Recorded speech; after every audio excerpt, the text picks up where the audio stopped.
lesson review na patum na lesson review 3 na antile do na nga e po hi thil thar ran paum chuang lova ama kan lo je tong chi ho kha kan mang khom le don tina ni me tu na mi po hi thil thar na maum lova thil har saum lovani tera file new document thar kan dale anga a4 le tera margin hi 0.5 thau mang le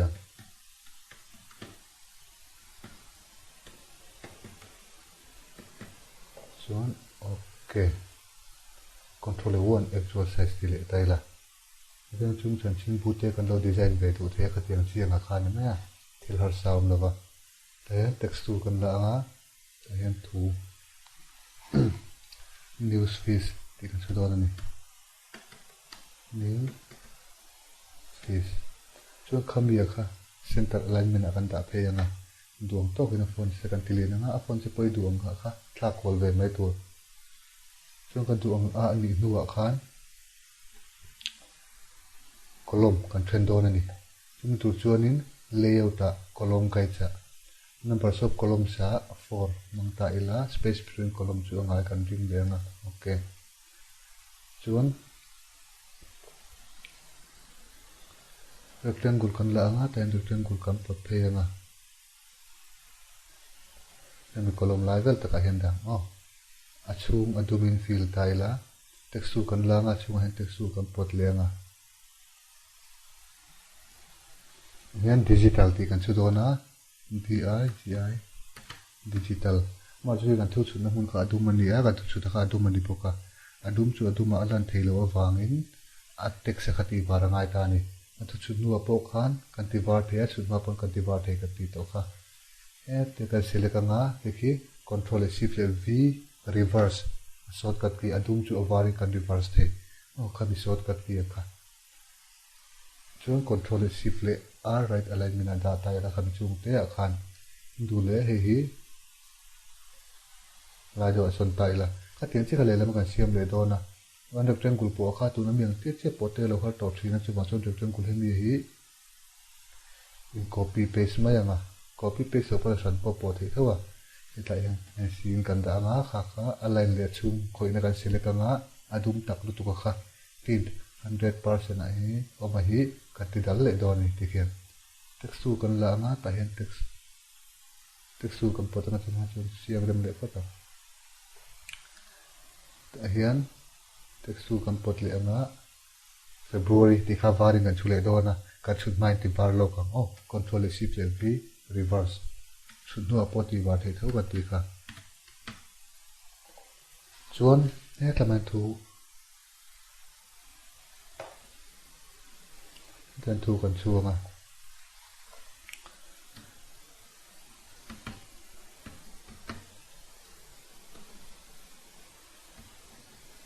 with the media 2G enter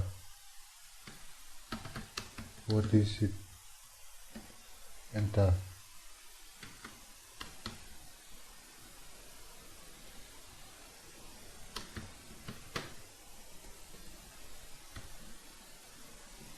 a new software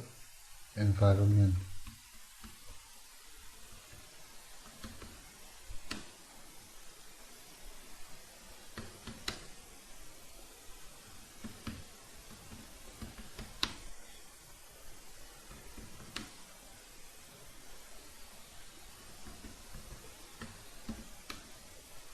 portable video player teknologi se teka enter kan tianga how does it work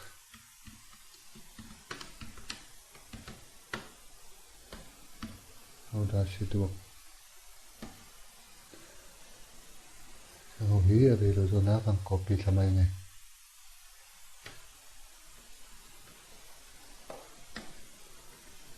an thu te kan da thanga te khan he ta hian enter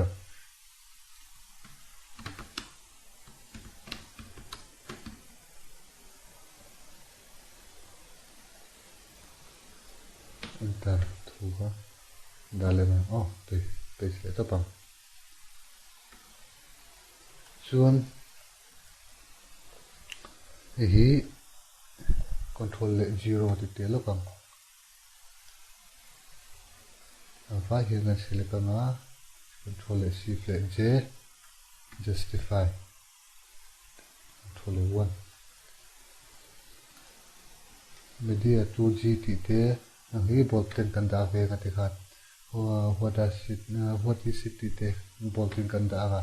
chumi zo chuan ta utility sa plug in sa bullet chen numbering sa bullet sa hian hi pe mai to ama om tur khian tiang khan noi mi te po control shift le b bolt utility sa plug in sa bullet chen numbering sa bullet te khat pe le taila chuan hi chuan control shift le bolt kan tianga utility sa plugin sa bullet chen numbering sa bullet sa ngai pok hi pelela okay chuan control 0 ada le lokang rectangle kan la anga rectangle in tlai chini kan pok kol khunganga achung dum kan tenga dum tak ru tuka 300% hi anti dal lenga kan ti dal lu pon text ala le tho wangin text alang turi kha rectangle kan po kha element a arrange a set to back kan ti le control 1 ti le de chon ta hian happy birthday dear internet ti kan chu dona kan click to pa happy birthday dear internet ti don tai la kan column le hi tai column hi kan chutlang thei don lo ni chuma chon kan column kha kan chutlang thei turin chunghal top lovin kan ta chuna tur chin happy birthday dear internet ti kan chuna tur chin kha text tu kan pon don ni ti hian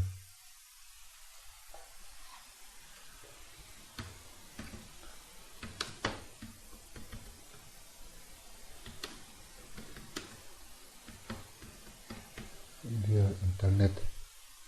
an select anga font te khati len le mai tur khan me ti hian ta hian thu kan da ve le ale lama hian in thu ba da le te la ti khan hi control shift le j justify se ton ton dor tha pin da leam chuan ta hian picture kan da ve le do na picture lak don re ka che tu chu pointer select tu kan ti to thin kha pointer kan select anga file a place la kan da lu tanga hi mang ve chin tai la chun ta hianin thala ka ti kan potanga chun hi background kan da nang chia kha ong ve le ta chu polygon tool mangin kan ju click zeu nga ta hian kan thla de nga khan a shape ang je kha kan click wal de don ani in click a in me be chuanin aron bial pup rimon to da chuwa chuanin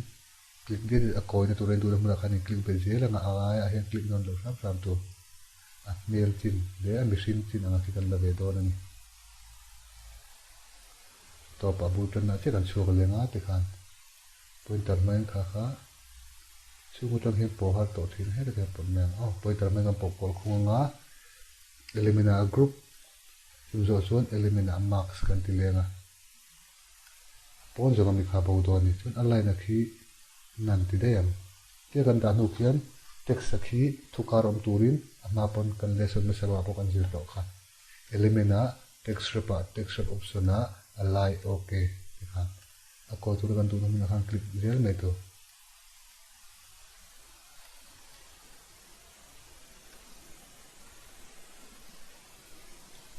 kan da ke don chuan line tu kan langa tan line kan pot phenga text tu kan la lenga ta hianin text tu kan pot lenga especially bright ti kan chuleng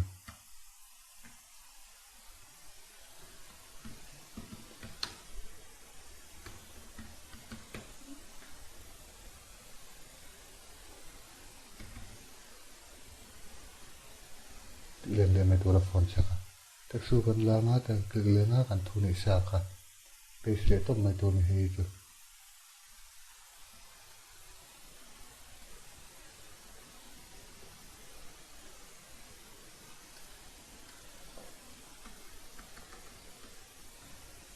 chuan ka hen tlai vel page le tai la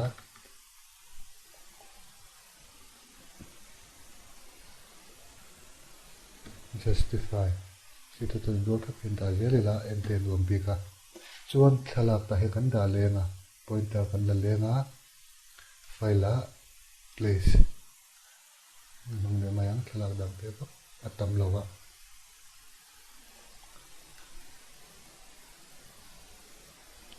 chuan column hung ber tura siam le don ni teksu kan la lenga kan thuni sa bo ka dale to pila chuan ta hian picture kan insert le dona pointer kan la anga file a place kan pi lenga ten picture kha dale to mai tur thu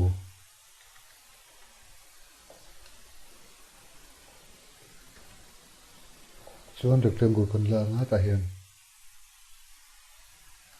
rectangle kan potanga a chung a dum kan tianga ta hian thu kan chu dona textu kan la anga tan thu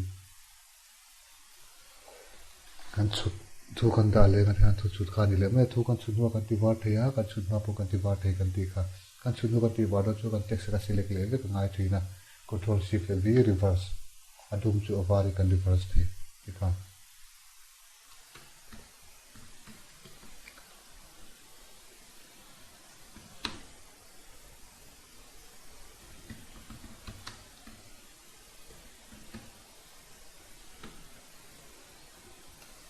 chuan he kan column thina line ho hi